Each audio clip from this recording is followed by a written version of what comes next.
We have 4 businesses, 3 primary business areas, and we make medical implants that go in the body. So if you have a need for orthopedics or sports medicine or wound care, we make the devices that people use and benefit from.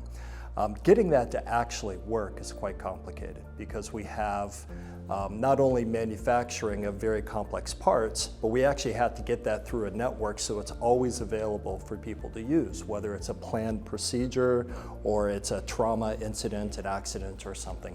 And trying to figure out how do you do that well so that you can always assure a great patient outcome, really have something available for people without having to overcomplicate how much you make, where to get it, etc. Getting that balance correct is very, very difficult.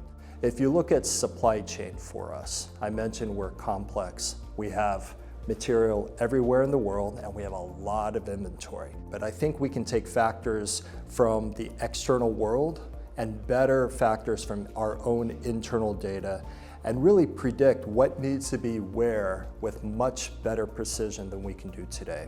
And by doing that, really taking more responsibility to be dynamic in how we stage and plan inventory. I also think Agentic AI truly has a huge opportunity. I am looking at Agentic AI to help fill in the gaps, to take away manual work, to take away redundant processes and help harmonize them. I truly believe that I can lean on the power of AI to present information far more effectively and to be able to act on it. So I really want to figure out how to get started, how to prove that this matters and make it relevant to people, and to very quickly drive real value that sets the bar at a different level. So it's a great time to do this.